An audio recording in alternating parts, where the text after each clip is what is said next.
"You're coming with me," said the virgin billionaire to the poor maid beaten for birthing 3 girls.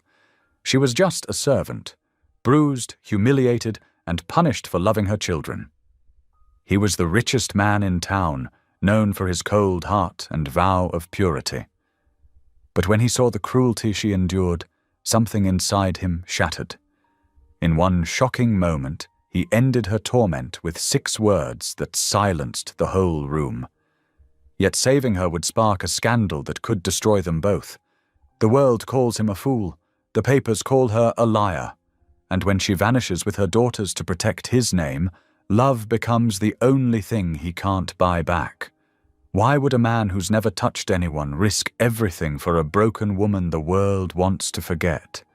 And when faith is all they have left, will it be enough to save them? Tell me in the comments where you're watching from right now, and if this story speaks to you, make sure you hit subscribe so you don't miss the next one. The morning light hadn't yet touched the horizon when Ellie Hayes quietly pushed herself up from her thin mattress. Her back screamed in protest, each movement a reminder of Mrs. Carter's cruel outburst the night before. But she couldn't let the pain slow her down. The Carters expected breakfast promptly at 7 o'clock, and there were mouths to feed. In the dim light of the servants' quarters, Ellie paused to look at her sleeping daughters. They shared 2 small beds pushed against the wall of their tiny room off the kitchen. Grace and Faith cuddled together in one bed, while little Hope curled up alone in the other, her chest rising and falling with each gentle breath. The sight of them brought tears to Ellie's eyes, not from sadness, but from a deep, aching love that made all her suffering worthwhile. She touched her cheek where Mrs. Carter had struck her yesterday. The skin still felt tender, all because she'd been humming a simple lullaby while doing her dusting. "Servants should be silent as shadows," Mrs. Carter had hissed before bringing her hand down hard across Ellie's face. Moving carefully in the pre-dawn quiet, Ellie began gathering ingredients for pancakes, the Carter family's traditional breakfast. Her hands worked automatically, measuring flour and sugar, cracking eggs into a bowl. The familiar motions brought a small measure of peace, even as her back throbbed with each reach and bend. The kitchen slowly filled with the warm scent of coffee and pancakes when Mrs. Carter's sharp voice cut through the morning silence. "You're behind schedule." Ellie's shoulders tensed, but she kept her voice soft and steady. "The first batch is nearly ready, Ma'am." Mrs. Carter's heels clicked against the tile as she circled the kitchen island, her critical gaze taking in every detail. "I suppose I shouldn't expect efficiency from someone who wastes her life birthing 3 useless girls." The words struck deeper than any physical blow. Ellie's hands trembled as she flipped a pancake. "My daughters are not—" The slap came fast and hard, snapping Ellie's head to the side. "Don't you dare talk back to me!" Mrs. Carter snarled. "You're nothing but a charity case. Be grateful I give you and those burdens of yours a roof over your heads." Ellie pressed her lips together, tasting blood where her teeth had cut the inside of her cheek. She focused on the pancake in front of her, watching it bubble and brown, refusing to let Mrs. Carter see her tears. The morning grew more challenging as guests began arriving for the Carter Foundation's quarterly meeting.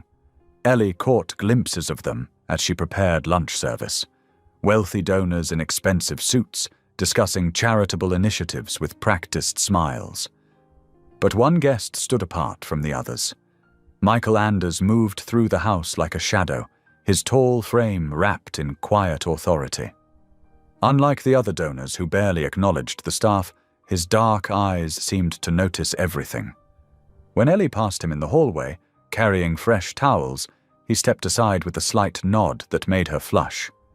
During lunch, Ellie's trembling hands betrayed her. As she leaned between guests to pour tea, her back seized with pain. The delicate china cup slipped, splashing hot liquid across the pristine tablecloth. "You clumsy fool!" Mrs. Carter's hand whipped out, catching Ellie across the face before anyone could react. The force of the blow sent Ellie stumbling backward, the teapot clattering to the floor. The dining room fell silent. Ellie kept her eyes down, her cheek burning with shame as much as pain. But she could feel Michael Anders's gaze boring into her, could sense the tension radiating from his rigid posture at the table. When she dared a quick glance, she saw his jaw clenched tight, his knuckles white around his water glass.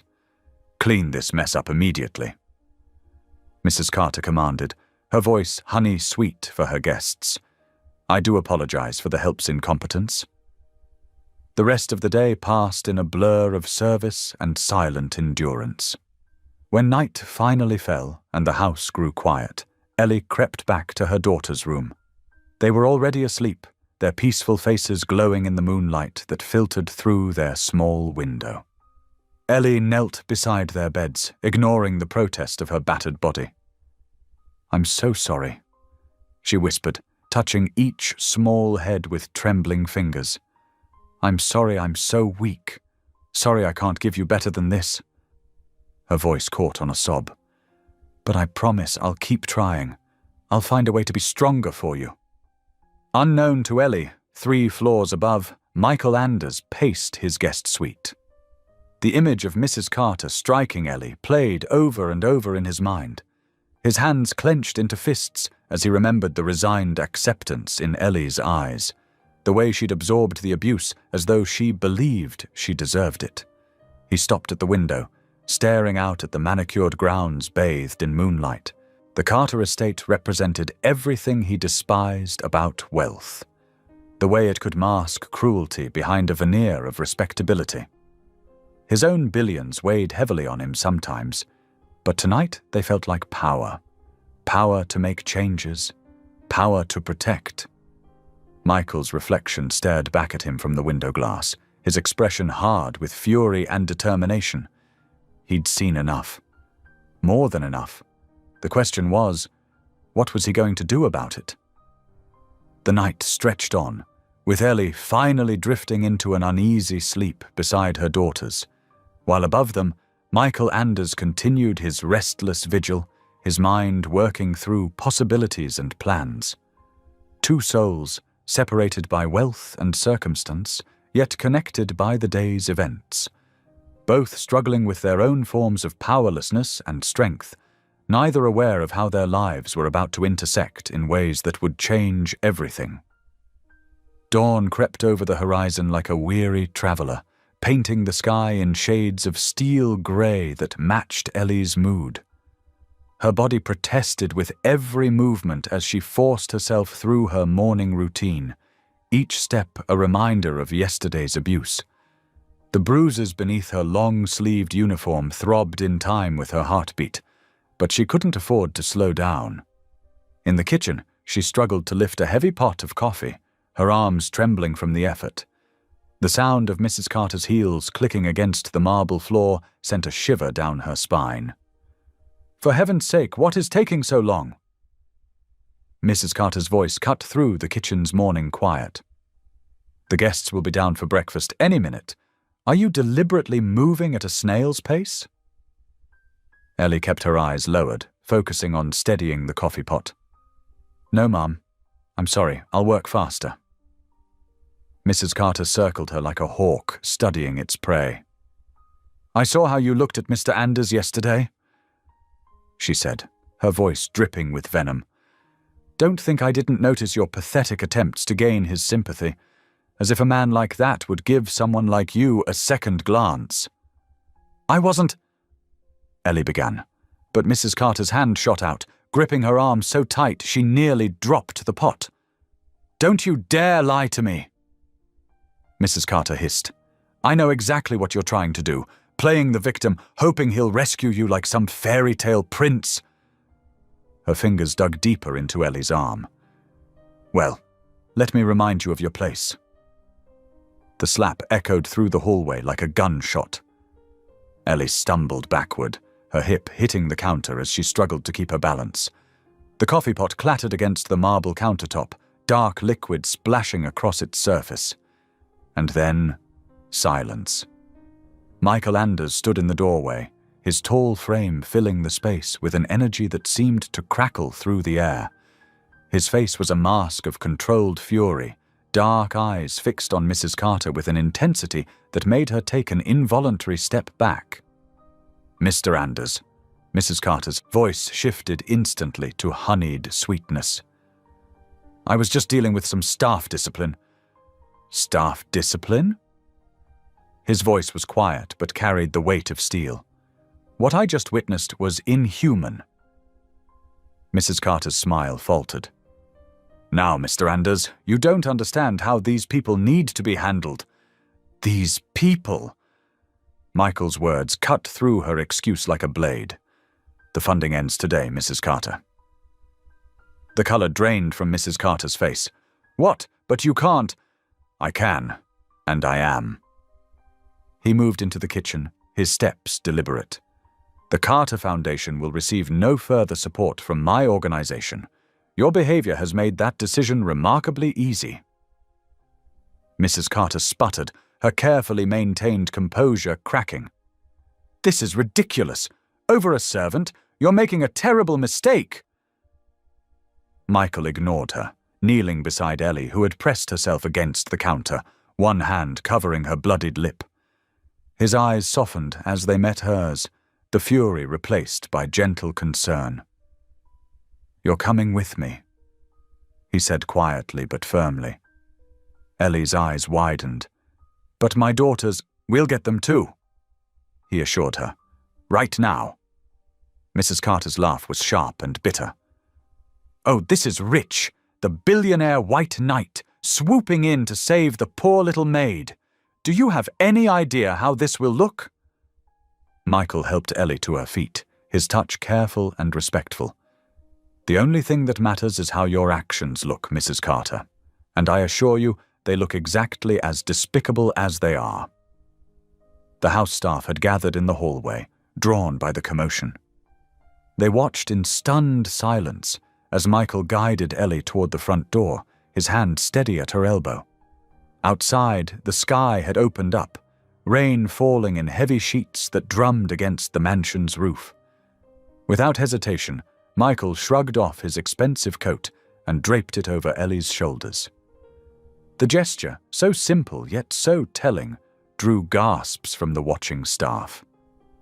He sheltered her with his own body as they made their way to the sleek, black car waiting in the circular drive. "This isn't over," Mrs. Carter called from the doorway, her voice nearly lost in the storm. "You'll regret this." But Michael was focused solely on helping Ellie into the passenger seat, ensuring she was safely inside before closing the door. The rain plastered his white shirt to his shoulders as he walked around to the driver's side, but he seemed completely unconcerned with his own comfort. As the car pulled away from the Carter estate, the staff burst into furious whispers. By afternoon, the story had spread through the serving circles of every wealthy home in town. By evening, it had reached the local coffee shops and grocery stores. And by sundown, everyone in town was talking about how Michael Anders, the mysterious billionaire philanthropist, had stood up to Margaret Carter in her own home, wrapped his coat around her abused maid, and driven away with her in his car. The rain continued to fall, washing away the morning's ugliness, while inside the black car, Ellie sat in stunned silence, wrapped in the warmth of Michael's coat. The gentle purr of the engine and the rhythmic swish of the windshield wipers created a cocoon of safety she hadn't felt in years. She glanced at Michael's profile, his jaw still set with determination, and wondered if she was dreaming. But the ache in her cheek and the weight of his coat around her shoulders told her this was real. This moment, this act of kindness would change everything, and somewhere in her heart, beneath the fear and uncertainty, a tiny spark of hope began to glow. The windshield wipers swept back and forth in a steady rhythm, fighting against the relentless coastal rain. Michael Anders guided his car along the winding roads with practiced ease, his knuckles white against the steering wheel. In the rearview mirror, he caught glimpses of Ellie Hayes cradling her 3 daughters in the back seat, their small bodies curled against her like sleeping kittens. 8-year-old Grace's head rested on her mother's lap, while 6-year-old Faith and 4-year-old Hope were tucked under each arm. The girls had fallen asleep almost immediately after Michael had helped them into the car, exhausted from their hasty departure from the Carter estate. Lightning flashed across the darkening sky, illuminating the worry lines etched across Ellie's face. She hadn't stopped trembling since they left, though Michael wasn't sure if it was from fear or cold. His coat still draped around her shoulders, dwarfing her small frame. "Mr. Anders," she whispered, her voice barely audible above the storm. I don't know how I could ever repay you for this kindness." Michael's eyes met hers in the mirror.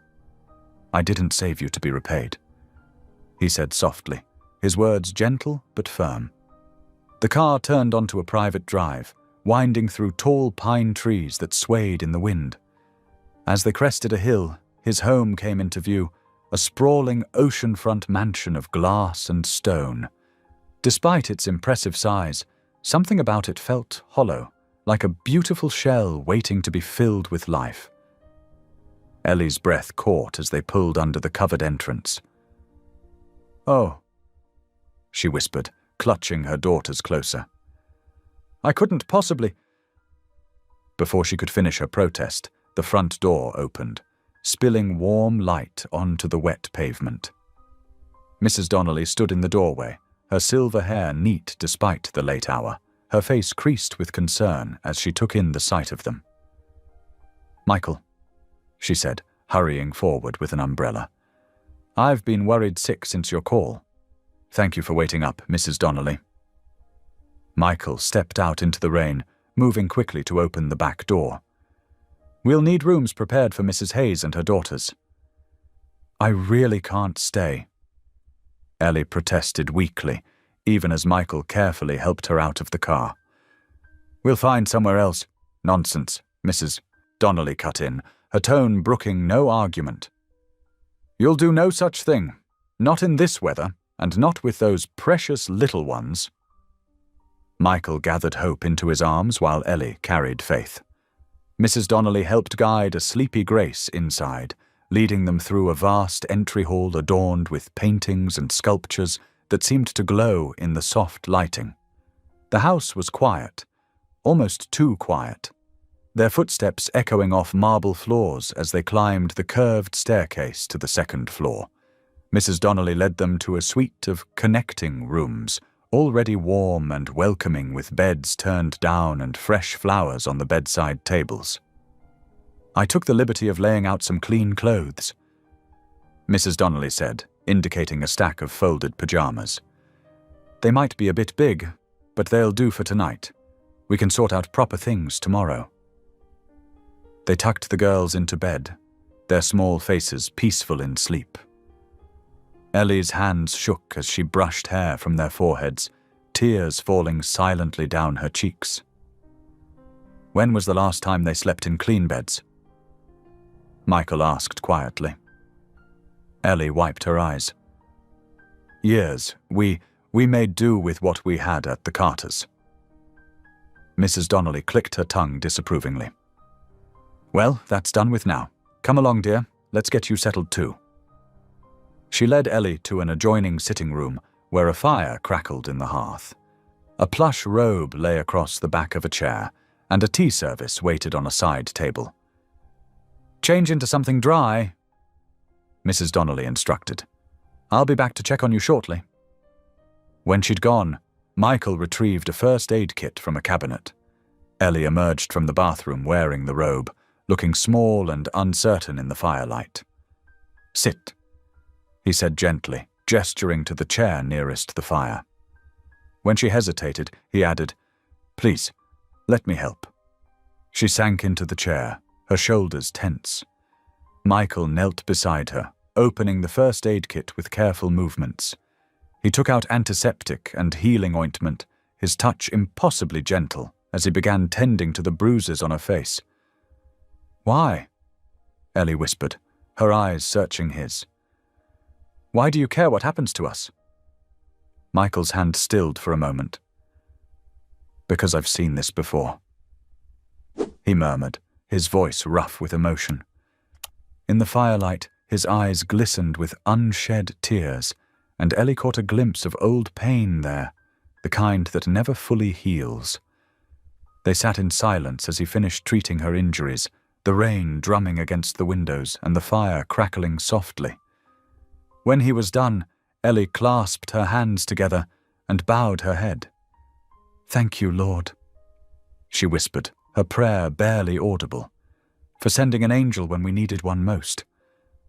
Michael moved to the window, his reflection ghostly in the rain-streaked glass. He stood there, straight-backed and silent, watching the storm rage outside while different tempests raged within. Memories of another woman, another time, another set, of bruises that no one had been able to heal. Mrs. Donnelly found them like that moments later. Ellie by the fire, prayer still on her lips, and Michael at the window, guardian and haunted soul all at once. She looked between them, understanding in her wise eyes before quietly closing the door and leaving them to their respective vigils. The rain continued to fall, washing away the day's darkness, while inside the mansion, 4 souls slept peacefully for the first time in years, and one stood watch, holding his own demons at bay with newfound purpose. Morning sunlight streamed through the tall windows of Michael Anders' mansion, painting golden patterns across the polished breakfast table. The sound of childish giggles filled the usually quiet dining room as Grace, Faith, and Hope sat wide-eyed before plates piled high with fluffy pancakes, fresh strawberries dotting the surface like jewels. "Mama, look!" 4-year-old Hope squealed, her small fingers sticky with syrup. "They're so pretty." Ellie watched her daughters with tears threatening to spill. She couldn't remember the last time she'd seen them this happy, this carefree. 6-year-old Faith carefully cut her pancakes into tiny squares, savoring each bite as if afraid it might disappear. 8-year-old Grace, always the protective older sister, kept glancing at their mother, seeking reassurance that this wasn't just a dream. "Mrs. Hayes." Mrs. Donnelly appeared with another plate of pancakes. "You've barely touched your breakfast. You need your strength." Ellie nodded, picking up her fork with trembling fingers. It's been so long since you've been treated like a human being." Mrs. Donnelly's voice was gentle but firm. "Well, get used to it, dear. Things are different now." From the adjoining study, they could hear Michael's voice, deep and controlled, but with an edge of steel as he spoke on the phone. "I want all ties with the Carter Foundation severed immediately. Yes, I understand the implications. No, this isn't negotiable." Ellie's chest tightened. She pushed back her chair, intending to thank him again, to somehow express the depth of her gratitude.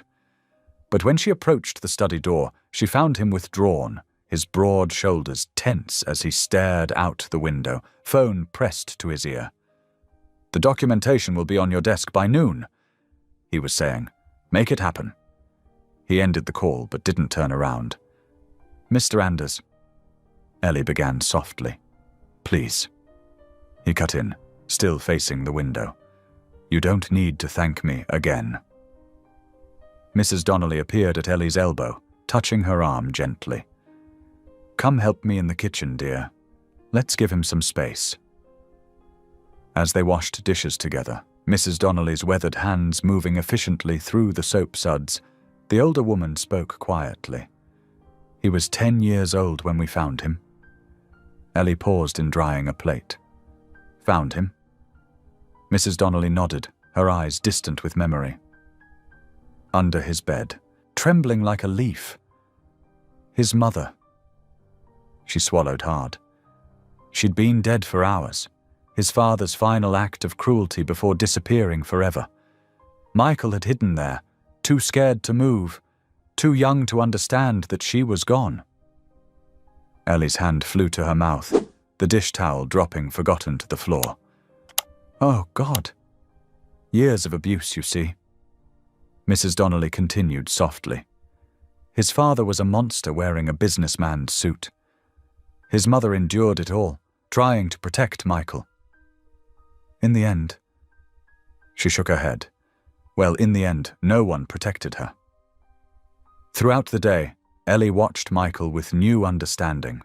She saw how he flinched slightly at sudden movements, how he kept his distance while remaining vigilant. She recognized the shadows in his eyes, the same ones she saw in her own mirror. That evening, as she tucked her daughters into their beds, she heard a slight creak at the doorway. Michael stood there, watching as she smoothed Hope's curls and kissed Faith's forehead.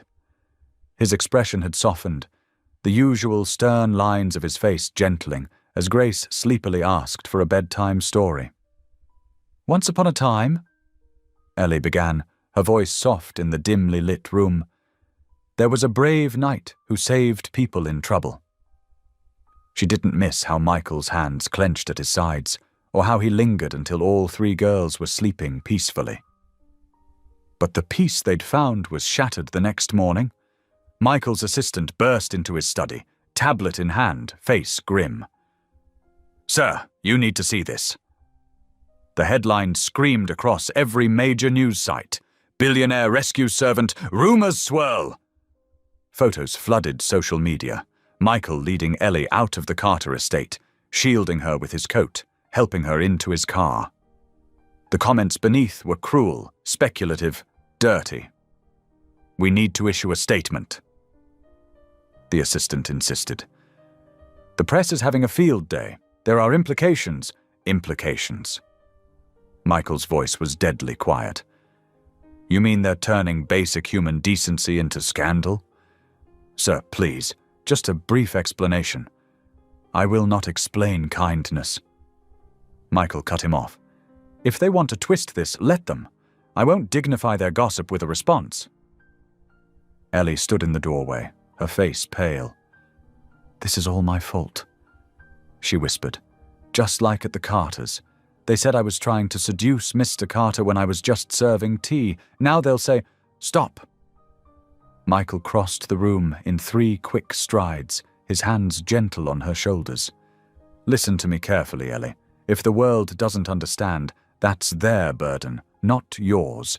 You've done nothing wrong." But even as he spoke the reassuring words, his jaw was tight, his eyes stormy. He could feel it building. The media circus, the speculation, the inevitable storm of public opinion that would try to taint something pure with its own darkness. Mrs. Donnelly appeared, shooing Ellie toward the kitchen where the girls were, waiting for lunch. "Come along, dear.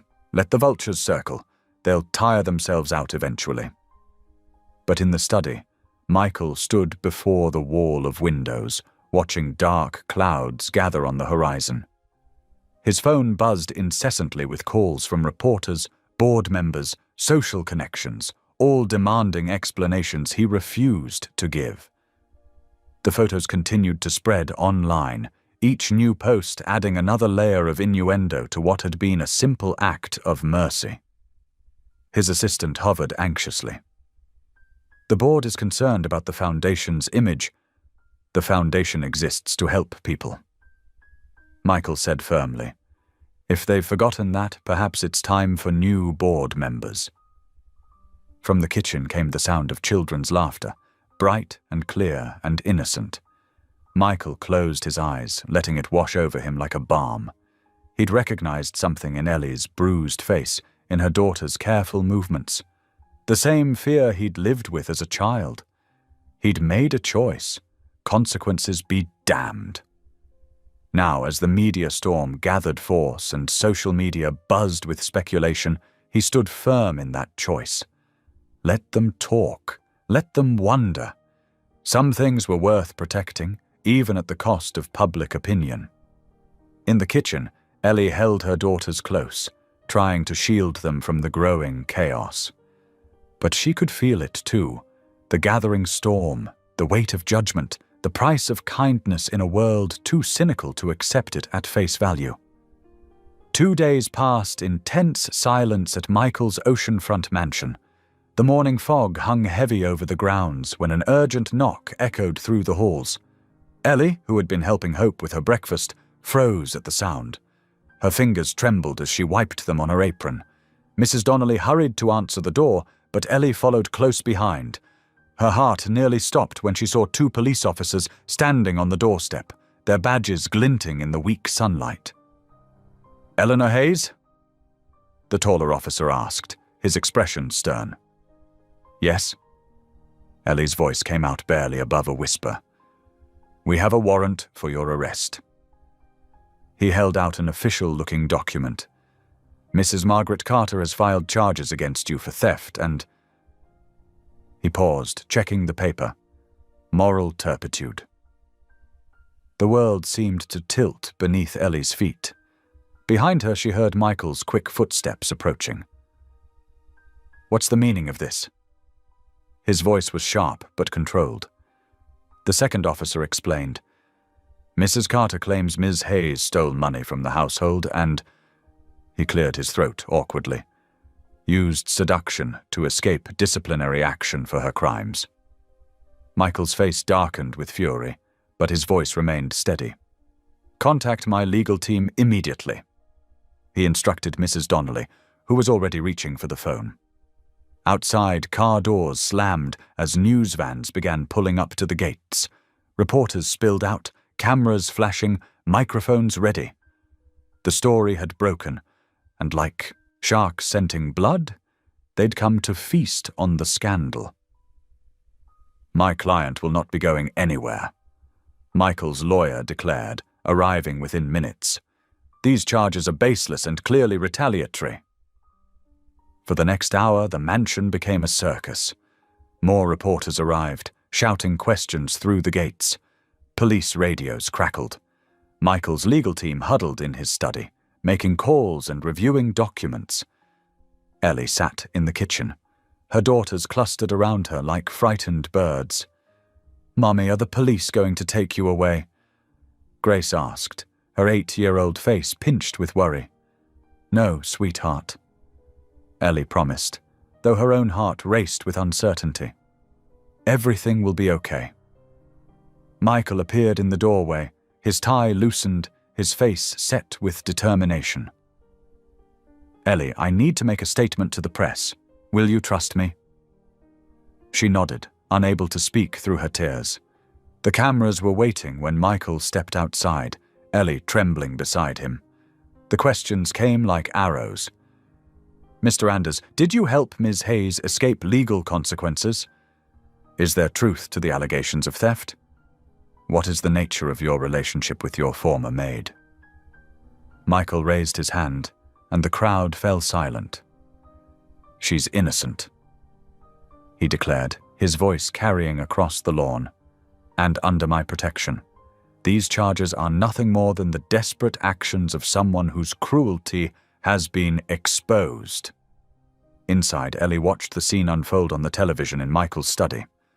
Her hands shook as she saw herself in the background of the shots, looking small and scared behind Michael's protective stance.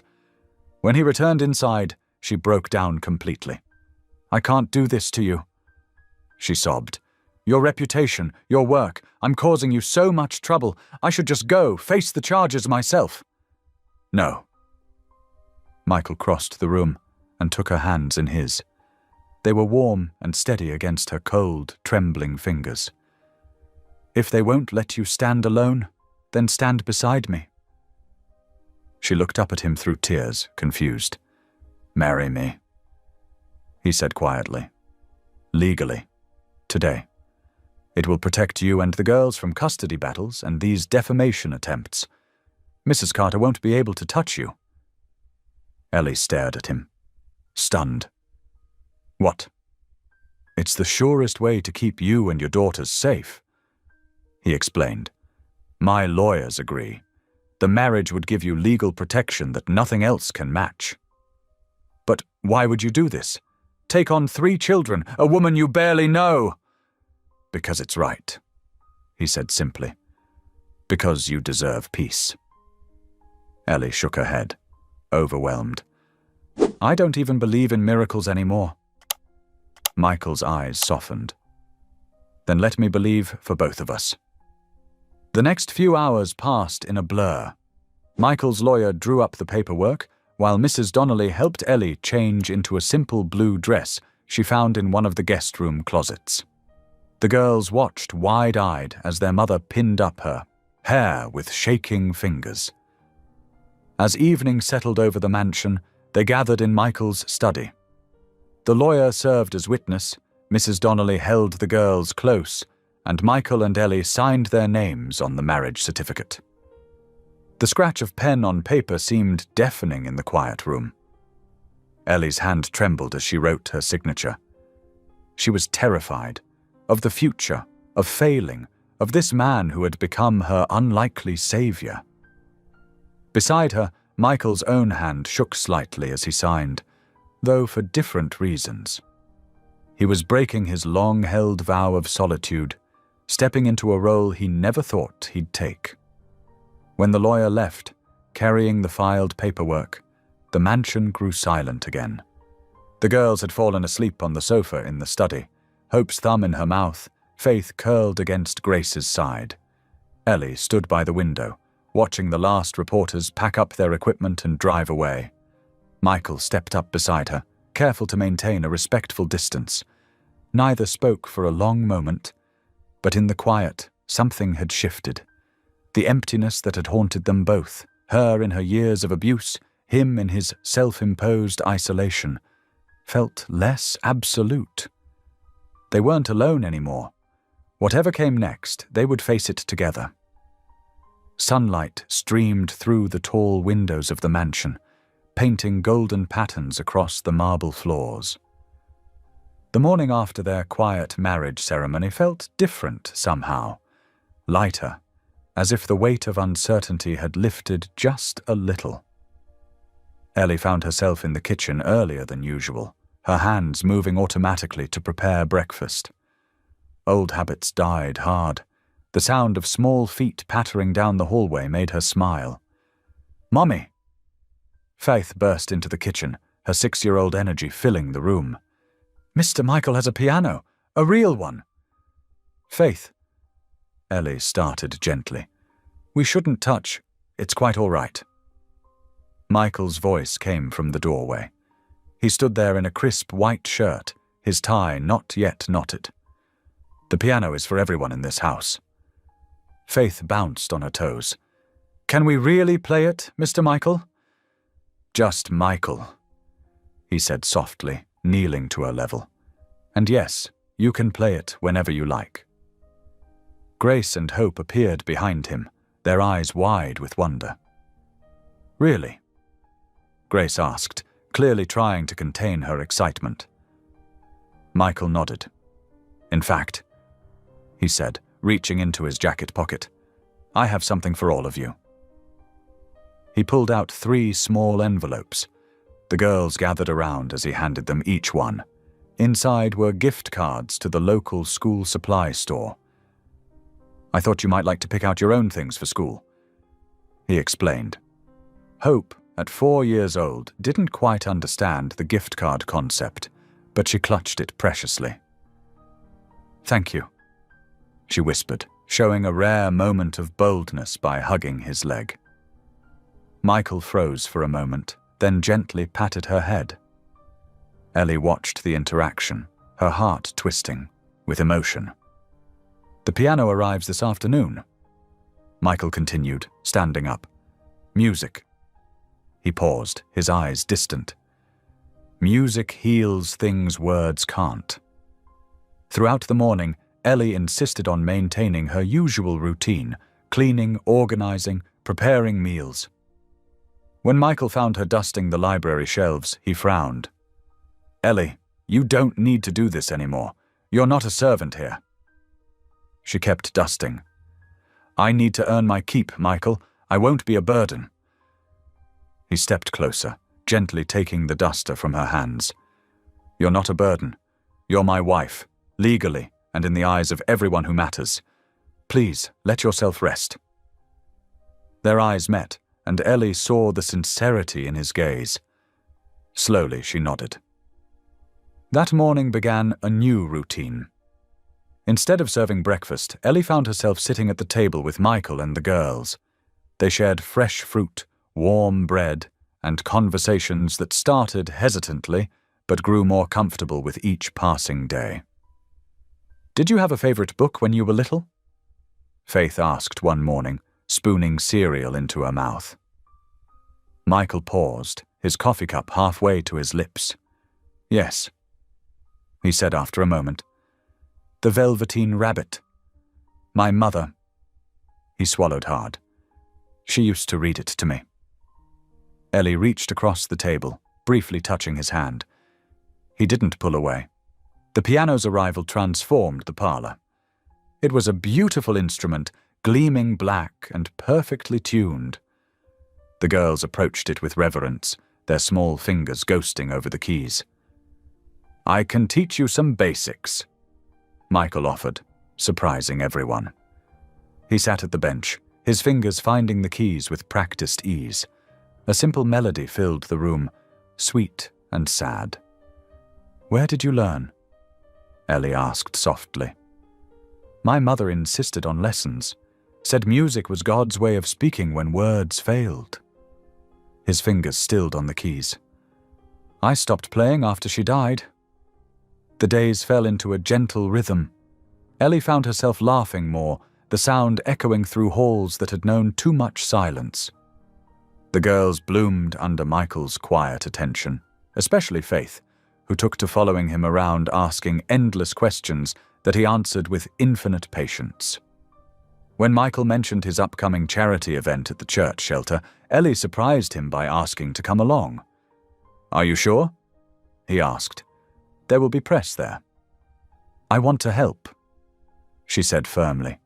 "I can't hide forever." The shelter was a place of both hardship and hope. Women and children filled its rooms, each with stories that echoed Ellie's own. She moved among them with natural grace, offering comfort, listening to their stories, holding hands that trembled like hers once had. Michael watched from across the room as she sat with a young mother, gently bouncing her baby while the woman ate her first proper meal in days. Something in his chest loosened, a warmth he hadn't felt in years spreading through him. When their eyes met across the room, he smiled, really smiled, and Ellie caught her breath at the transformation in his face. Later that evening, after the girls were asleep, Ellie found Michael in his study. He sat in his usual chair, but something about his posture seemed different, more relaxed, more present. "Thank you," she said quietly. He looked up. "For what?" "For giving me back my dignity, for showing my girls what kindness looks like, for everything." Michael stood slowly, moving to stand before her. "No, Ellie," he said, his voice rough with emotion. "You restored mine. I'd forgotten what it meant to truly help someone, to let people in. I've been hiding behind my wealth and my principles for so long." They stood in comfortable silence for a moment, the evening light painting shadows on the walls. Finally, Ellie wished him good night and turned toward her room. Michael followed, keeping a respectful distance. At her door, she turned to find him, watching her with an unreadable expression. He seemed to want to say something more, but instead he bowed his head slightly. "Lord," he whispered, just loud enough for her to hear, "thank you for second chances." Then he turned and walked away, his footsteps echoing in the quiet hallway. Ellie watched him go, feeling something shift in her heart, something that felt remarkably like hope. The late September morning dawned bright and crisp as Michael watched the three girls climb into his car, backpacks almost as big as they were. Mrs. Donnelly had helped Ellie pick out new school clothes for them, simple but pretty dresses that made the girls beam with pride. "Remember what we practiced?" Ellie knelt before Hope, straightening her tiny collar. "Yes, Mama. My new last name is Anders now," the 4-year-old recited carefully. Michael's heart tightened at the words. Though the marriage was meant for protection, hearing his name attached to these precious children stirred something deep within him. The prestigious Brighton Academy welcomed them warmly, though Michael noticed some parents whispering behind their hands. He stepped closer to Ellie, his presence a shield against their judgment. "They'll be safe here," he assured her as they watched the girls disappear into their classrooms.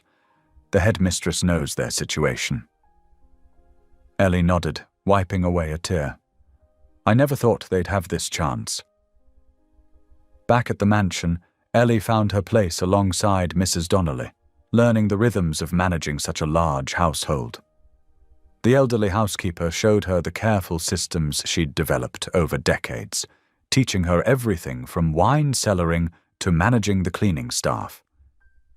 "You have a gift for this," Mrs. Donnelly observed one afternoon, watching Ellie organize the week's menu. "You see what needs doing before anyone asks?" Ellie smiled, remembering years of anticipating others' needs to avoid punishment. "I suppose some skills can be repurposed for good." It was during one of these quiet afternoons that Ellie noticed Thomas, the elderly gardener, sitting alone on a bench in the rose garden. His shoulders shook with silent sobs. Without hesitation, she went to him, carrying a cup of tea and sitting beside him in silence until he was ready to speak. "My Margaret," he finally whispered. "The doctors say the cancer's spread." Michael, walking the grounds after a conference call, stopped short at the sight before him.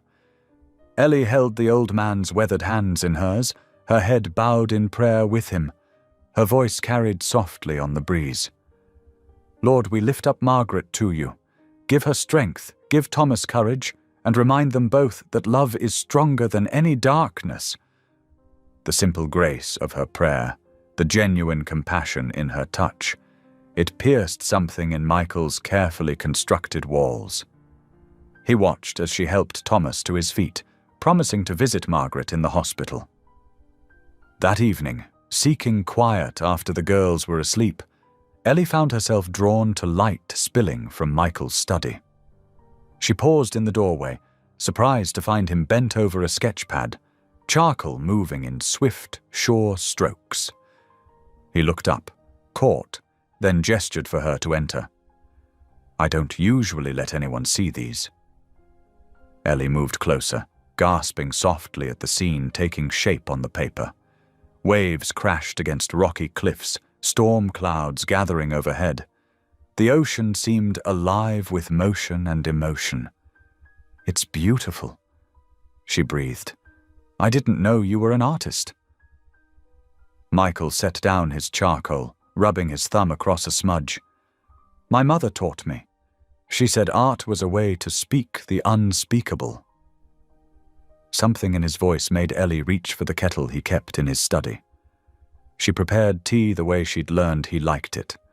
Strong, with just a touch of honey. "Tell me about her?" she asked softly, setting his cup beside him. Michael stared into the amber liquid, his fingers tracing the cup's rim. "She was luminous. Even when my father's cruelty dimmed her light, she found ways to shine. She'd paint with me in secret, sing when he was away." His voice cracked. "The day she died, I found her last painting hidden under her bed. It was of two birds flying free." Ellie's heart ached at the pain in his voice. Without thinking, she reached across the desk and took his hand. His fingers were cold, trembling slightly.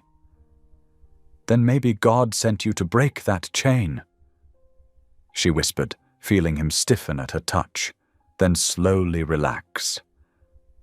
"You're not your father, Michael. You're the man who stops the hurting." Tears gathered in his eyes but didn't fall.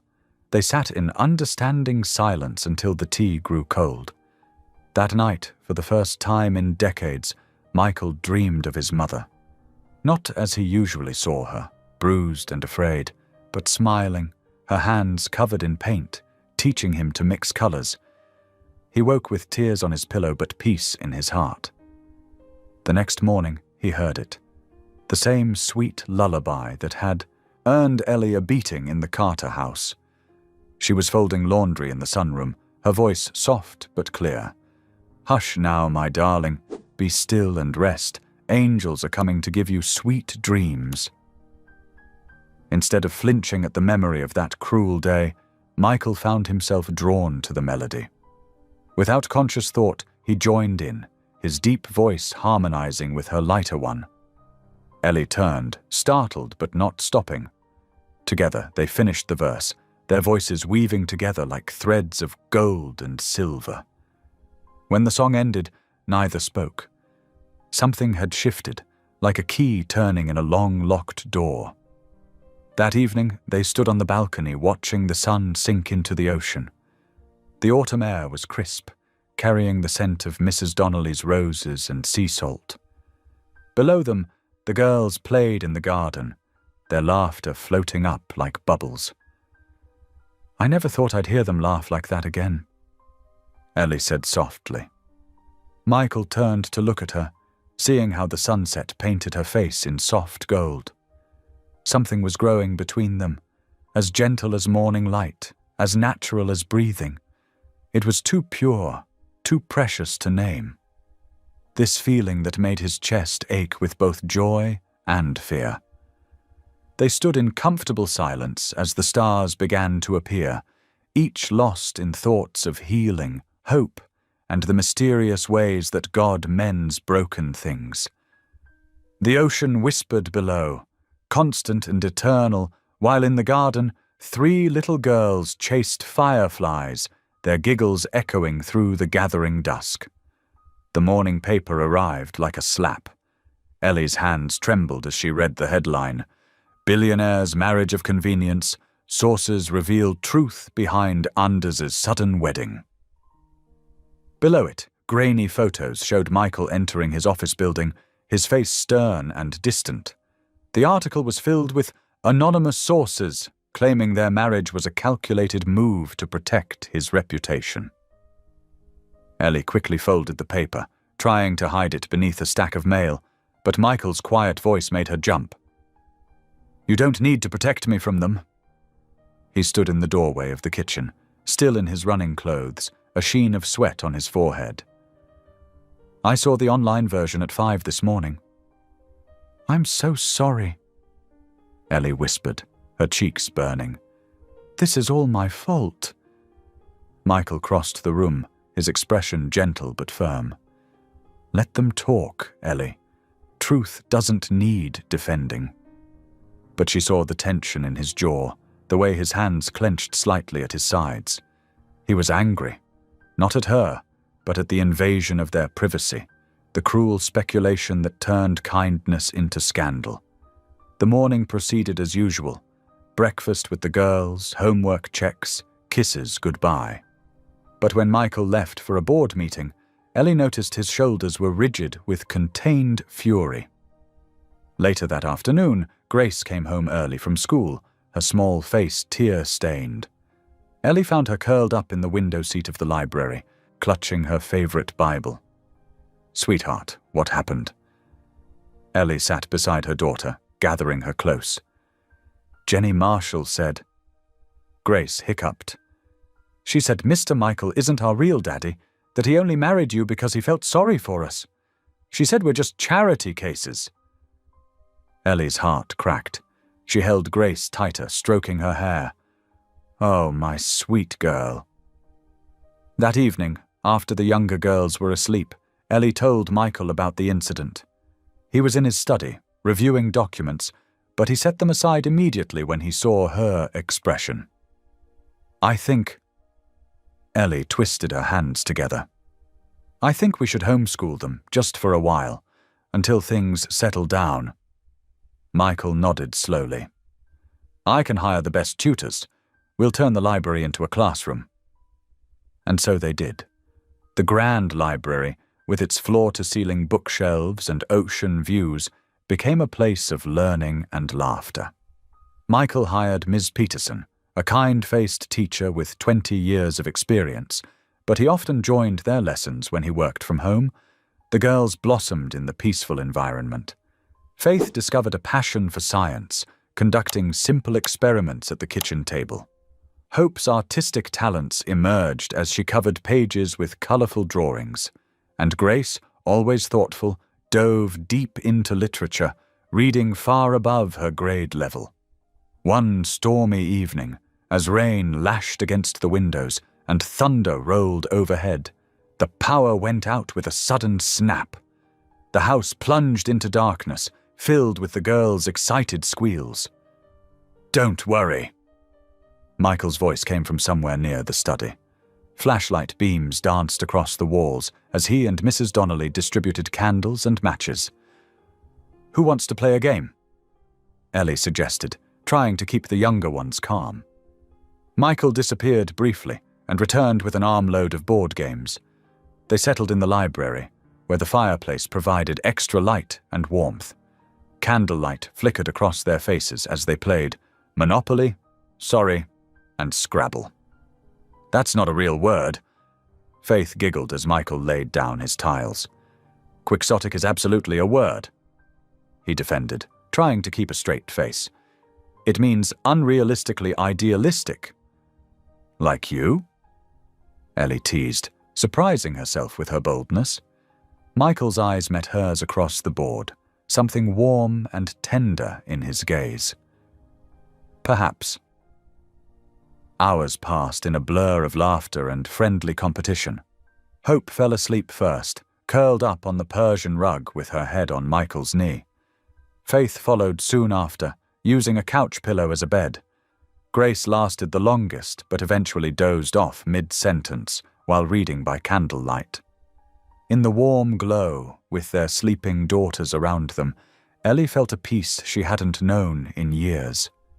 "I can't remember the last time I laughed like this," she admitted softly. Michael watched her for a long moment, his face half in shadow.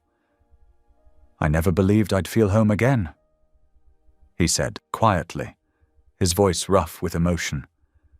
The candlelight danced across his features, softening them. Ellie found herself leaning forward, drawn by something she couldn't name. But Michael suddenly stood, careful not to disturb Hope. "We should get them to bed," he said, his voice strained. She saw him take a deliberate step back, remembered the vow of purity Mrs. Donnelly had mentioned. The air grew thick with unspoken words and careful distance. They carried the girls to their rooms in silence, tucking them in with gentle hands and whispered good nights. But sleep proved elusive for both adults. Ellie lay in her bed, listening to the storm rage outside, replaying the moment in the library. She touched her lips, remembering how close she'd come to crossing that invisible line between them. In his room down the hall, Michael stood at the window, watching lightning split the sky. His reflection showed a man at war with himself.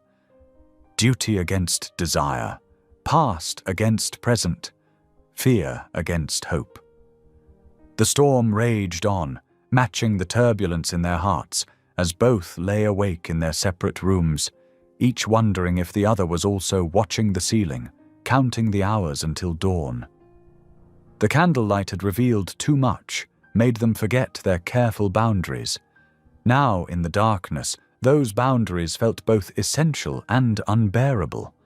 Thunder rolled again, like God's own commentary on their situation. Somewhere in the house, a clock chimed midnight, but sleep remained a distant dream for both. Morning light streamed through the study windows as Michael reviewed quarterly reports. His phone buzzed. Richard Coleman, his foundation's lead investor, calling at 7:30 in the morning. That was never good news. "Michael, we need to talk." Richard's voice crackled through the speaker. "The board is concerned." Michael's jaw tightened. "About?" "The situation with your marriage. The tabloids are having a field day. 3 major donors have already threatened to pull out. They're worried about association with scandal." "There is no scandal," Michael said firmly. "I helped someone in need. That's exactly what our foundation stands for." "It's not that simple." Richard sighed. The optics are terrible. A billionaire suddenly marrying his maid.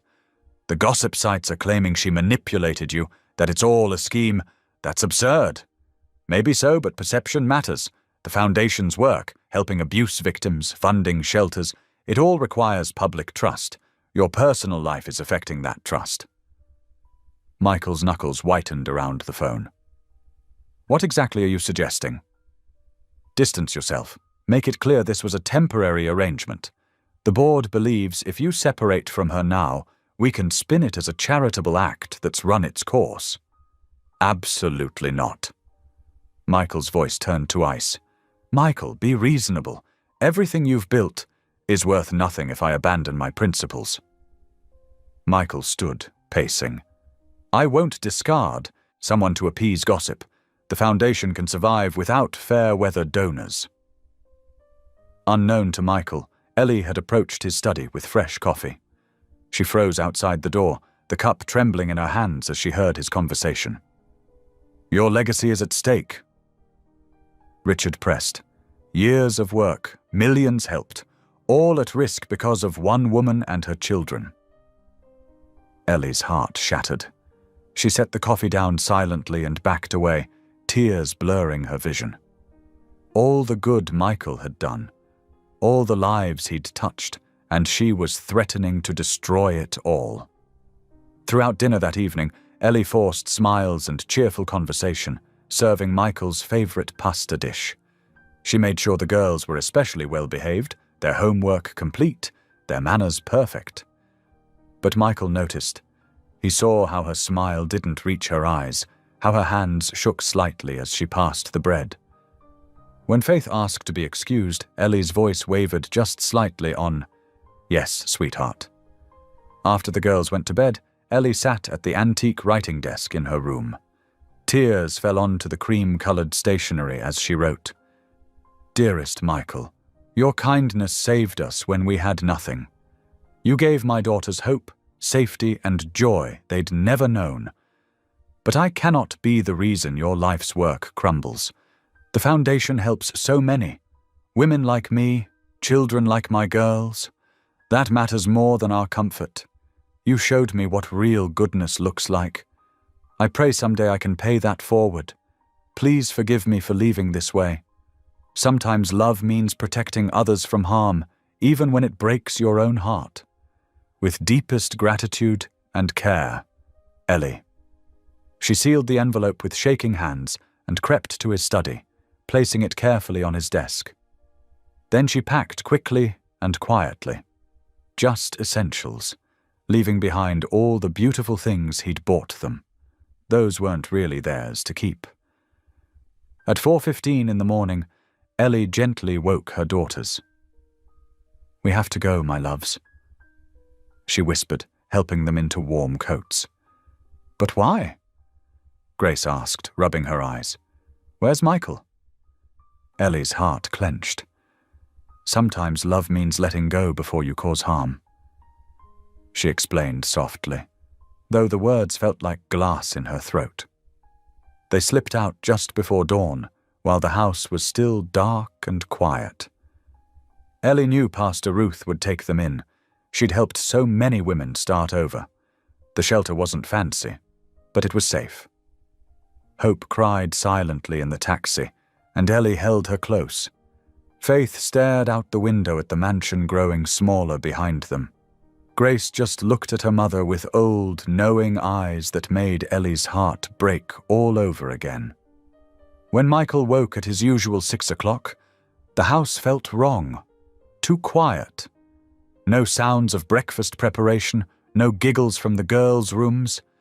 His heart started pounding before his mind even processed why. He found her letter on his desk, and his hands trembled so badly he could barely open it. As he read, his carefully constructed walls crumbled. The letter fell from his fingers as he dropped to his knees beside his desk. God, please! His voice broke on a sob, the first tears he'd shed since his mother's funeral. Please bring them home safe. He pressed his forehead against the cool wood of his desk, shoulders shaking. I can't lose another family, he whispered, Not again. Please." The morning sun painted golden stripes across his bowed form as he prayed, while across town, Ellie tucked her exhausted daughters into narrow shelter beds, her own prayers a mirror of his. "God, please let this be right. Please let him understand. Please keep his heart safe from the harm we might have caused." The day dawned bright and clear, but for both of them, it felt darker than any storm. The mansion felt like a tomb. Each footstep echoed through empty halls where children's laughter once rang. Michael walked aimlessly, touching the piano keys that now gathered dust, pausing at the girls' bedroom doors left slightly ajar, just as they'd left them. Mrs. Donnelly watched him with growing concern. His suits hung looser each day, his face gaunt from sleepless nights and untouched meals. She left plates outside his study door, only to find them cold and untouched hours later. "Mr. Anders," she pleaded one morning, finding him staring at Faith's forgotten teddy bear. "You need to eat something." He merely shook his head, his voice hollow. "I keep thinking I hear them. Little footsteps. Hope's giggle. But it's just..." Silence. At Pastor Ruth's shelter across town, Ellie threw herself into work, trying to outrun her heartache. She rose before dawn to help in the kitchen, cooking breakfast for dozens of women and children. Her hands stayed busy, but her mind wandered back to quiet mornings sharing coffee with Michael, watching sunrise paint the ocean gold through his study windows. The girls struggled to adjust. Grace grew quiet, her usual brightness dimmed. Faith stopped telling her silly jokes. But Hope, sweet, fragile Hope, seemed to fade the most. She missed her special cushion on Michael's piano bench, where she'd sit for hours watching him work. "Mama," Hope whispered one night, her small face flushed. "When can we go home?" Ellie's heart cracked. "This is home now, sweetheart. We're safe here."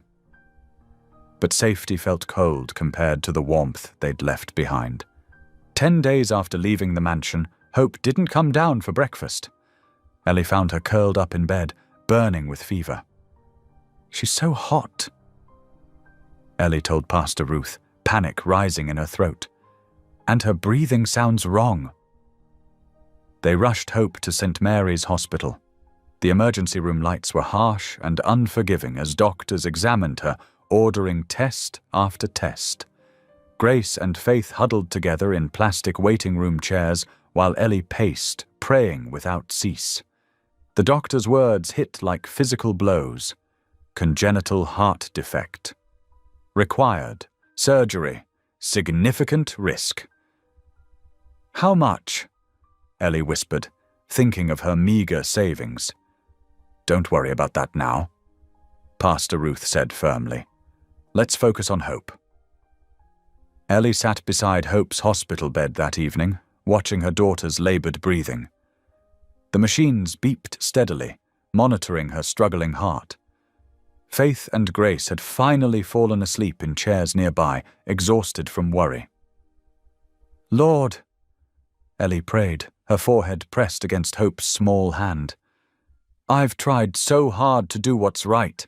I left to protect Michael's work, his purpose. I didn't want to be selfish." Tears slipped down her cheeks. "Please don't take her. Please don't let my choice cost her life." Pastor Ruth stood in the doorway, watching Ellie's shoulders shake with silent sobs. She'd seen countless women struggle and suffer, but something about Ellie's quiet strength in the face of impossible choices moved her deeply. Making a decision, she stepped into the hallway and pulled out her phone. Michael answered on the first ring, as if he'd been waiting. "Yes?" "It's Pastor Ruth Collins," she said softly. "I know we've never met, but I need you to listen carefully." She heard his sharp intake of breath at the mention of her name. He knew who she was, knew she ran the shelter where Ellie had gone. Are they... His voice cracked. "They need you," Pastor Ruth said. "But first, you need to understand something. Ellie didn't leave because she stopped loving you. She left because she thought she was saving you." Silence stretched across the line. Then, barely audible, "Saving me from what? From losing everything you've built, your foundation, your work helping others." She heard about the donors threatening to pull out. She couldn't bear to be the reason it all fell apart. A sound like a wounded animal escaped him. "She left to protect me? She loves you enough to break her own heart rather than damage your life's purpose." Pastor Ruth's voice gentled. "But right now, Hope is in the hospital. She needs surgery, and Ellie needs strength she's running out of." "Where?" The word came out like a prayer. "St. Mary's Hospital, 4th floor, pediatric wing." The line went dead. Pastor Ruth smiled slightly, knowing he was already moving. Michael drove through thick fog, his headlights cutting white paths through the darkness. His hands gripped the steering wheel so tight his knuckles showed white, but his mind was crystal clear for the first time in days. He'd thought they'd left because he wasn't enough, because his damaged heart couldn't offer what they needed. But they'd left because Ellie thought she wasn't worthy of costing him anything. The realization burned like holy fire in his chest. They'd both been so careful of each other's hearts, they'd forgotten how to simply let love heal them. The fog parted before his car like divine purpose leading him forward, each mile bringing him closer to the family he'd thought lost. This time, he wouldn't let fear, or pride, or misguided protection stand in their way. He pressed the accelerator harder, racing towards the hospital lights glowing in the distance like a beacon calling him home. Dawn painted the hospital windows in soft rose and gold. Michael had spent the night in a chair beside Hope's bed, watching her chest rise and fall with each precious breath. Ellie had finally dozed off in the corner, Grace and Faith curled up against her like puppies seeking warmth. The peaceful moment shattered when Mrs. Donnelly called. "Sir," she whispered urgently, "the press is everywhere. Someone spotted your car in the hospital parking lot. They're gathering outside." Michael moved to the window. Sure enough, a small crowd of reporters huddled near the entrance, cameras ready. Their presence felt like vultures circling, waiting to turn this private pain into public spectacle. He looked back at Ellie and the girls. For too long, they'd lived in shadows, trying to hide from judgment. Something inside him shifted, hardened into resolve. "Let them come," he said quietly. He straightened his tie and walked down to the hospital entrance. The automatic doors opened with a soft whoosh, and camera flashes erupted like lightning. "Mr. Anders, is it true you're here with your alleged wife? Are the rumors about the maid true? What about the accusations from the Carter family?" The questions came rapid fire, overlapping each other in their urgency. Michael raised his hand, and the crowd fell silent. "Yes," he said, his voice carrying across the morning air. "I'm here with my wife and our daughters." The word "our" felt right on his tongue, natural as breathing. "And yes, when I met her, she was working as a maid for the Carters." More flashes, more shouted questions. But Michael wasn't finished. "You want to know why I took in a poor maid and her 3 daughters? Why I married her?" His voice grew stronger, filled with quiet passion. "Because love is not a scandal. It's salvation." The reporters grew still, sensing a story deeper than their usual fare. 25 years ago, another woman lived in fear of judgment. She cleaned houses, raised her son alone, endured abuse because she thought she deserved no better. Michael's voice cracked slightly. "That woman was my mother." Camera flashes slowed, notebooks lowered. In the growing silence, Michael continued. "She died when I was 10 years old, beaten to death by a man who thought his wealth gave him the right to destroy her." He took a deep breath. "I found her body. I hid under my bed until police came. and I promised myself that if I ever saw that kind of cruelty again, I wouldn't look away. A female reporter in the front wiped her eyes discreetly. When I saw Ellie Hayes being struck, being humiliated, I saw my mother. When I heard her daughters crying, I heard myself as a child. Michael's eyes blazed with conviction. So yes, I took them in. Yes, I married her. Not for scandal, not for attention, but because sometimes love means standing between the vulnerable and those who would harm them. Up on the 4th floor, Ellie stood in the hallway window, watching. Tears streamed down her face as Michael's words carried through the hospital's sound system. Pastor Ruth stood beside her, squeezing her hand. "He's breaking every wall," Pastor Ruth whispered. "For you." Below, Michael continued. "You want headlines? Here's your headline. Local billionaire remembers his mother by protecting another mother. Man with wealth chooses to use it, defending the defenseless. Love wins over cruelty." His voice softened. That's the only story that matters. The crowd had transformed. Where there had been hungry sensationalism, now there was something like respect. Several reporters were openly crying. "Mr. Anders," one called out gently, "what would you say to others in similar situations?" "I'd say that love is not weakness, kindness is not naive, and helping others is never a mistake." He looked directly into the cameras. "To anyone suffering in silence, you deserve better. To anyone with the power to help, use it, because in the end, we're all just broken people trying to heal each other." The story spread like wildfire. Within hours, social media exploded with support. Love Not Scandal started trending. The shelter's donation page crashed from too much traffic as people rushed to contribute. By afternoon, the hospital administrator visited Hope's room. "We've been moved by your story," she told Ellie. "The hospital board has voted to cover 60% of Hope's surgery costs." Ellie could barely speak through her tears. "Thank you," she whispered. The day passed in a blur of medical preparations and quiet conversations. Hope was scheduled for surgery early the next morning. As evening fell, Ellie found herself drawn to the hospital chapel. The small room was empty, lit only by flickering candles. She knelt in the front pew, hands clasped tight. "Thank you," she prayed, "for showing me that sometimes running away isn't the answer, that sometimes staying and fighting is the braver choice." Footsteps echoed behind her. She didn't need to turn to know who it was. The air itself seemed to change when Michael entered a room. "I didn't mean to leave forever," she whispered, still facing forward. Michael moved slowly, deliberately, until he stood beside her pew. "I never stopped waiting."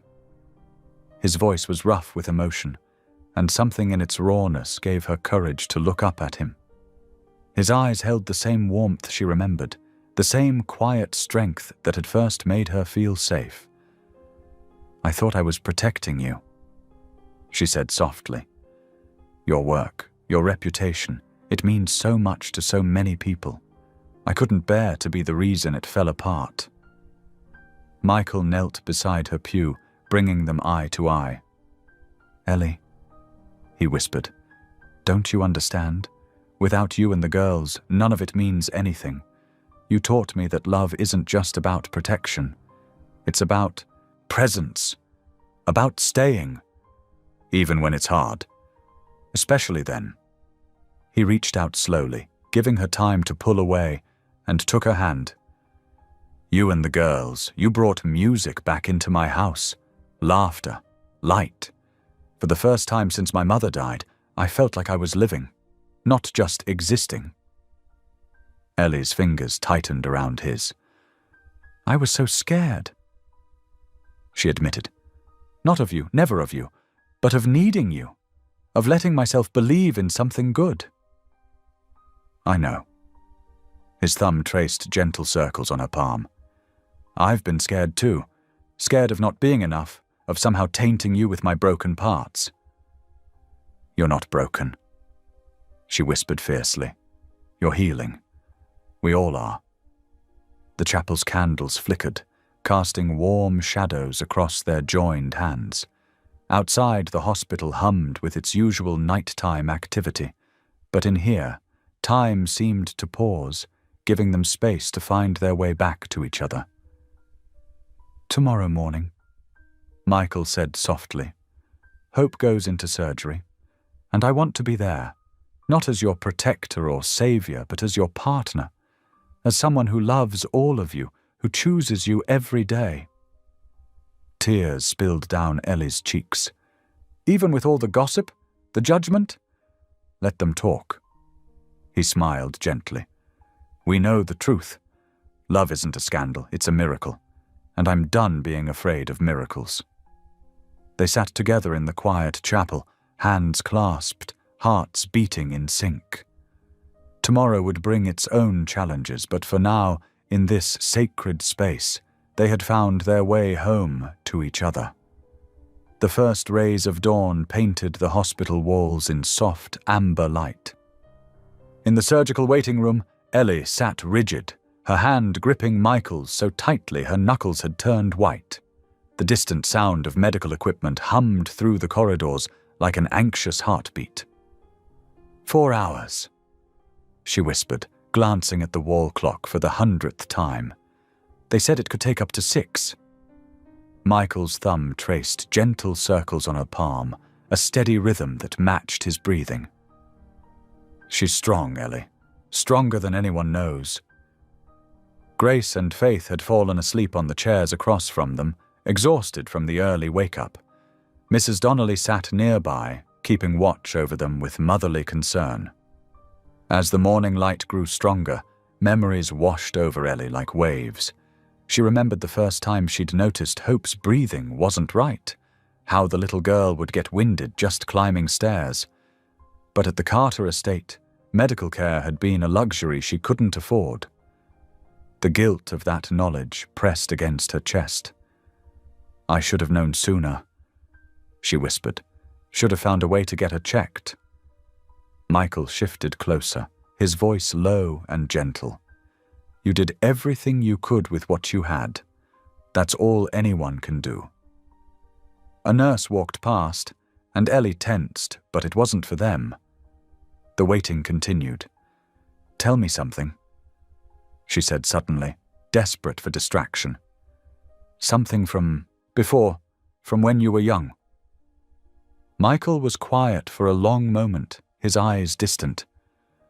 I used to make up stories, he finally said. Every night, after things got bad, I'd lie in bed and pretend the day had ended differently. Ellie turned to face him, seeing the shadows of old pain in his eyes. What kind of stories? Simple ones. I'd imagine my mother cooking dinner, laughing at something I'd said. My father coming home sober, asking about my day at school. Normal things that never happened. He smiled sadly. But the best part was always the ending. In my stories, every night ended in peace. Even when it didn't. Ellie whispered. Especially then. He squeezed her hand. Those stories kept me sane, kept me believing that somewhere, somehow, good things were possible. Another hour passed. Ellie's mind drifted to darker places. The sound of Mrs. Carter's sharp voice, the sting of her hand, the constant fear. But now, those memories felt distant, like watching scenes from someone else's life. I used to pray every night, she confessed. Not for rescue, I'd given up on that, just for strength to keep going, to keep my girls safe. She looked at Michael through tears. I never imagined God would send someone like you. Michael's eyes glistened. Maybe that's why he did, because you weren't asking for yourself. The surgical wing doors opened, and both of them jumped. But it was another family's doctor, bringing different news to different anxious faces. Tell me more, Ellie pleaded. About after... How did you survive? Michael's voice grew softer, meant only for her. Books helped. I'd hide in the library after school, read about people who overcame impossible things. But mostly it was small acts of kindness. The librarian who always saved me the new adventure novels. The lunch lady who slipped extra food in my bag. They probably never knew what it meant to me. Is that why you started the foundation? Partly. He shifted in his chair. I wanted to create safe spaces for people who needed them. But I think I was also trying to prove something. That damaged people could still do good things. You're not damaged, Ellie said fiercely. You're beautiful. The words hung between them, honest and raw. Michael's breath caught, and for a moment the whole world seemed to pause. Then the doors opened again, and this time their surgeon walked through. His face was tired but kind, his surgical cap still on his head. She's going to be okay. The words took a moment to register. Ellie felt her knees give way as relief flooded through her. Michael caught her as she collapsed, holding her close as sobs shook her body. The repair went perfectly. The surgeon continued. Her heart is strong. She's in recovery now. Michael's arms tightened around Ellie as she cried, his own tears falling silently into her hair. He pressed a gentle kiss to her forehead. Now you believe in miracles? He whispered. Ellie looked up at him, her face shining with tears and joy. I believe in the God who sent you.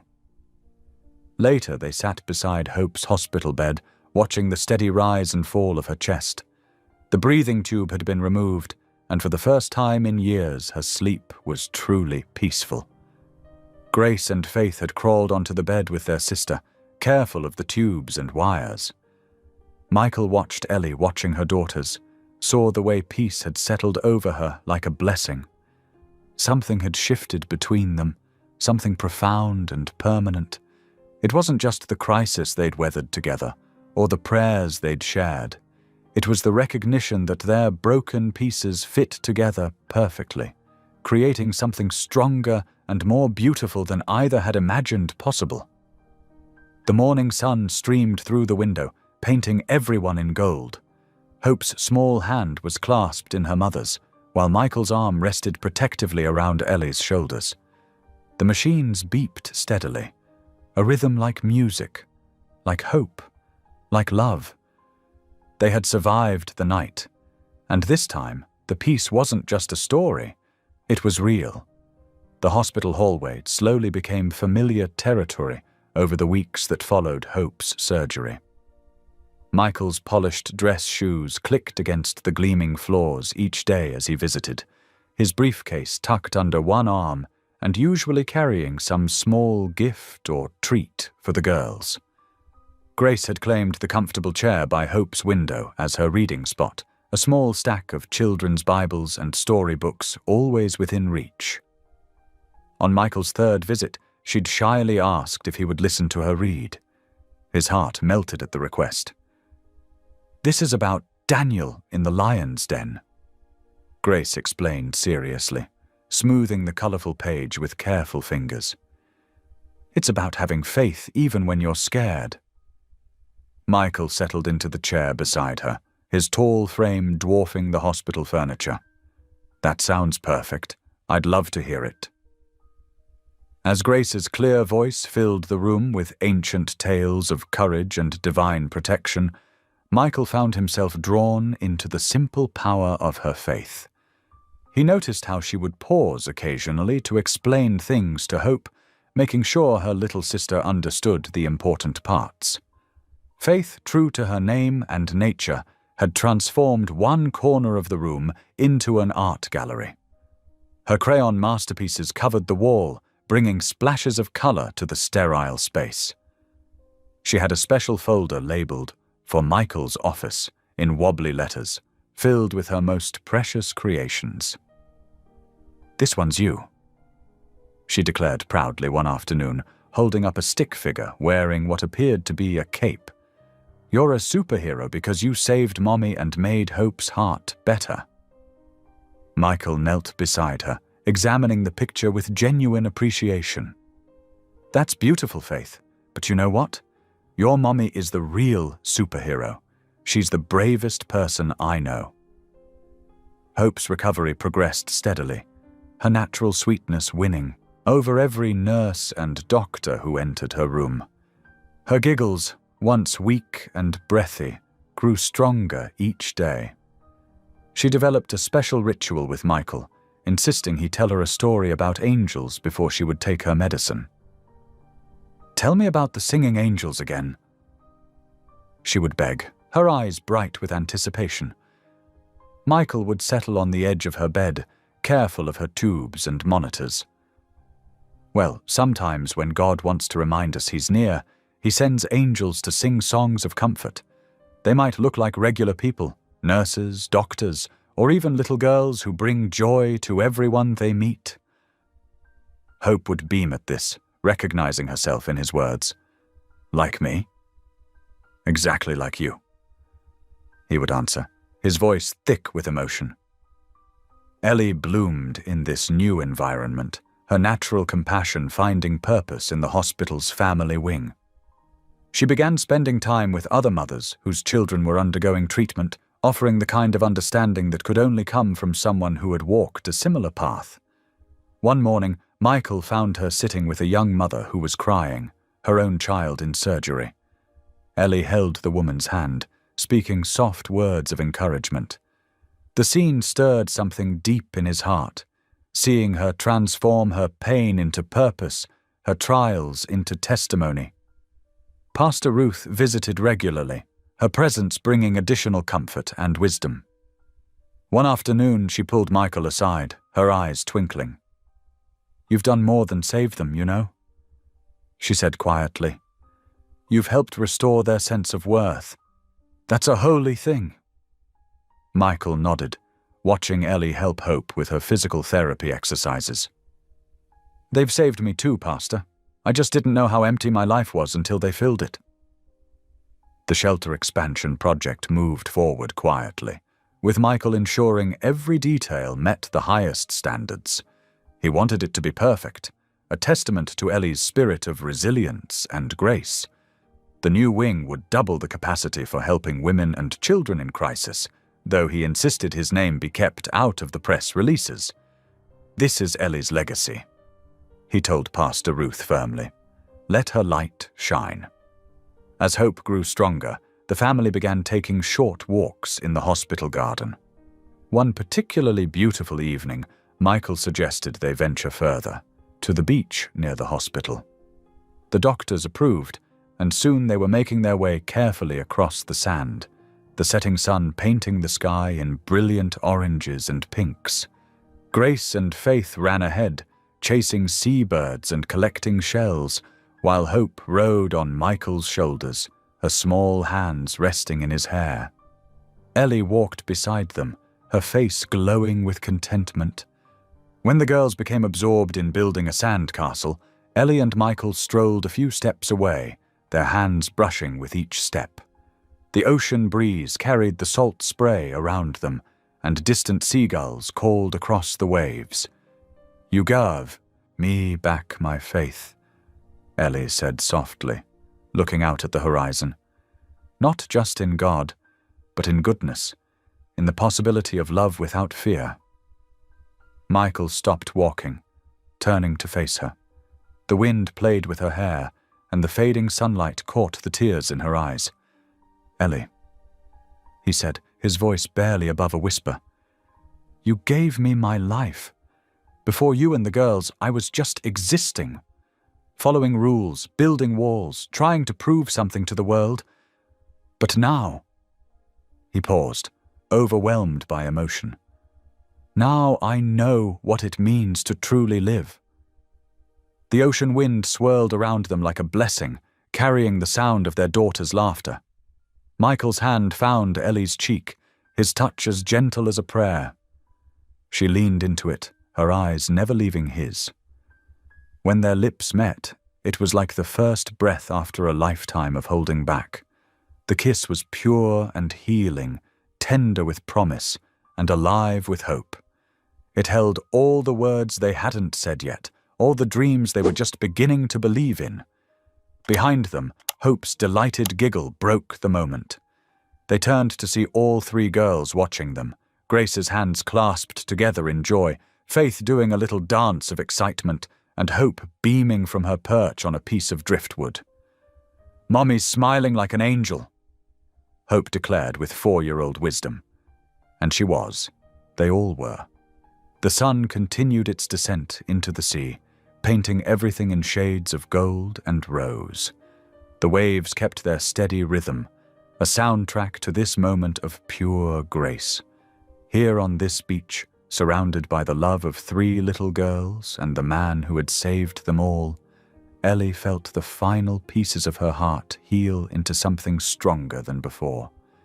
It wasn't just survival anymore, it was resurrection. As summer faded into autumn, the story of Michael and Ellie's journey continued to ripple outward, touching lives far beyond their coastal town. What had begun as vicious gossip transformed into something beautiful, a testament to love's power to heal and redeem. The media that once hounded them now celebrated their story. Michael's foundation received countless letters from people moved by their example. One morning, as Ellie sorted through the mail with Mrs. Donnelly, she found a note from a teenage girl who had escaped an abusive home after hearing their story on the news. "You see?" Mrs. Donnelly said softly, squeezing Ellie's shoulder. "God uses everything, even pain, for good." Michael's interview with a national news network became a turning point. Sitting in a leather chair, his usual reserve softened by months of loving Ellie and her daughters, he spoke with quiet intensity about his mother's abuse and his own journey from fear to faith. "I spent years building walls," he told the interviewer, his voice steady but vulnerable. "I thought protecting myself meant never letting anyone in. But true healing doesn't come from isolation. It comes from connection, from having the courage to love despite the risk." The segment went viral within hours. Social media exploded with shares and comments, many from survivors sharing their own stories of escape and recovery. Donations poured into Pastor Ruth's shelter network, enabling expansions in 3 neighboring counties. Ellie watched it all with amazement, still adjusting to being seen as an inspiration rather than an object of scorn. Local women's groups began inviting her to speak at their events. At first she declined, terrified of the spotlight. But Pastor Ruth gently encouraged her. "Your story might be someone else's survival guide," the pastor said during one of their weekly coffee meetings. "You don't have to be eloquent, just be honest." So Ellie began speaking, first to small groups at the shelter, then at community centers and church gatherings. Her message remained consistently humble. "I'm just a woman God refused to forget," she would say, her quiet voice carrying surprising strength. "When I had nothing left but prayers and bruises, He sent me angels disguised as people who weren't afraid to help." The girls thrived during this time. Grace joined the church choir, her clear voice soaring with newfound confidence. Faith's artwork covered the mansion's refrigerator, her drawings full of bright colors and smiling faces.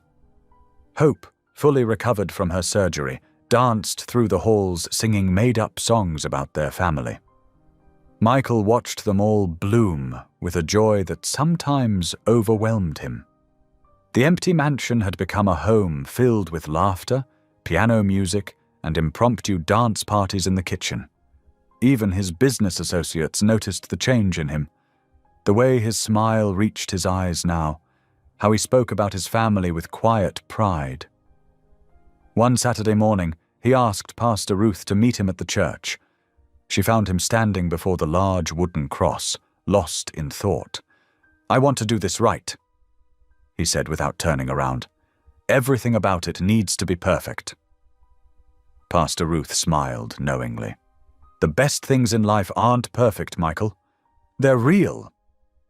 The next morning, the congregation gathered for regular service. Ellie sat with her daughters in their usual pew, Grace helping Hope follow along in the hymnal, while Faith colored quietly in her children's Bible.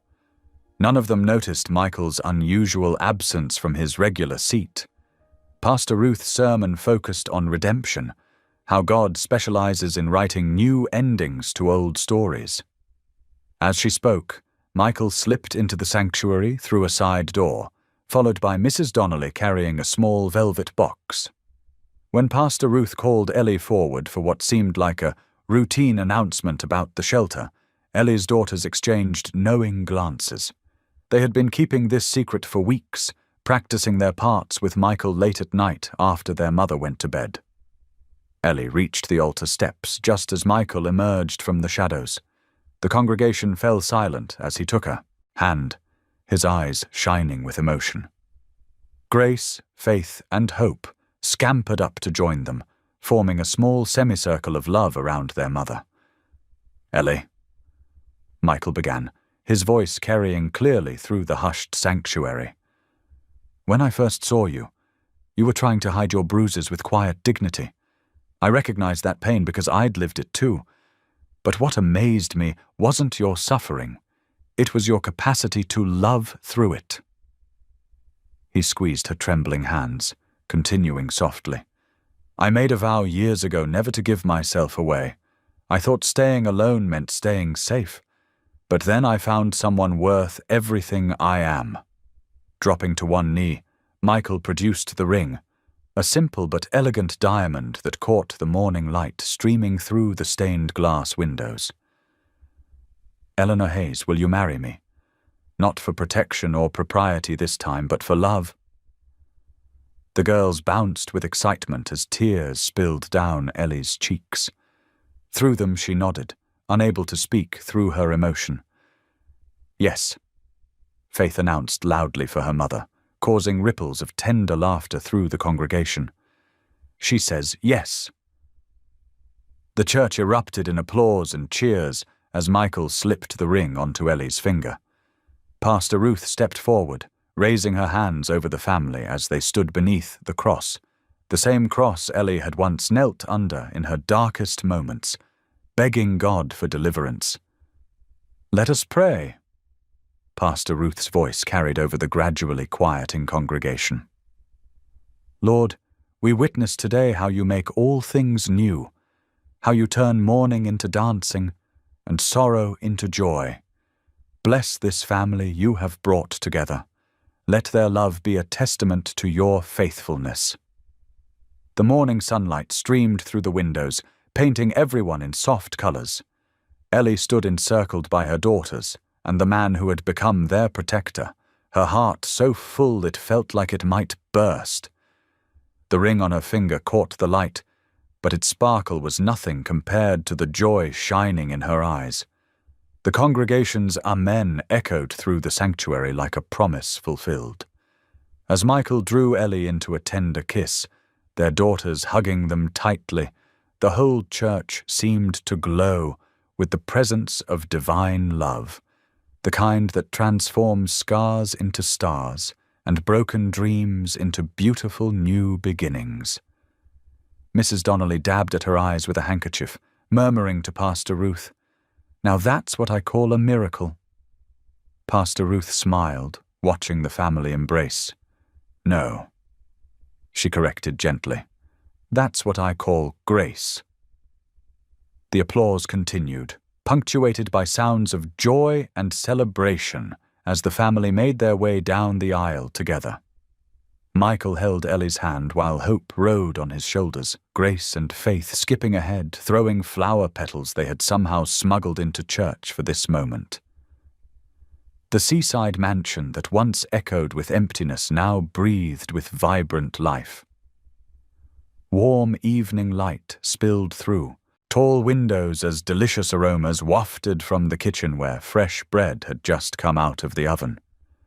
The sound of Hope practicing Amazing Grace on the piano floated through the halls, her small fingers finding the notes with growing confidence. In the grand dining room, Ellie arranged silverware, while Grace and Faith carefully placed cloth napkins beside each plate. The table settings gleamed in the fading sunlight, transforming their evening meal into something sacred. "Mummy, can I put the flowers in the middle?" Faith asked, reaching for the fresh bouquet of garden roses. "Of course, sweetheart." Ellie smiled, helping her daughter position the vase just right. "They're beautiful, aren't they?" Michael entered, carrying long white tapers, his suit jacket draped over one arm after a long day at the foundation. His eyes softened as he watched his family working together, the sight still filling him with quiet wonder. He moved around the table, lighting each candle with careful precision. "Something smells wonderful," he said, breathing in deeply. "We helped make lasagna," Hope announced proudly, abandoning her piano practice to join them. "And garlic bread, too!" As they gathered around the table, the flames dancing gently in the evening air, Hope's small voice piped up. "Can I say grace tonight?" "Of course you can, Angel," Michael said, reaching for Ellie's hand as they all bowed their heads. Hope's clear voice filled the room with childhood innocence. "Thank you, God, for making our family out of love. Thank you for Mommy's cooking and Daddy's hugs and my sisters and our home.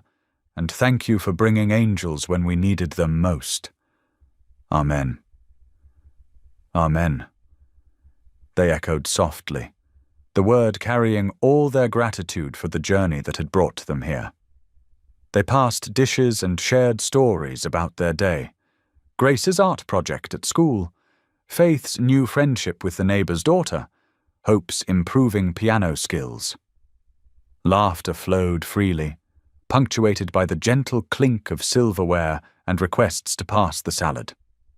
After dinner, the girls raced upstairs, their footsteps thundering against the wooden stairs in a way that once would have earned harsh words, but now only brought smiles.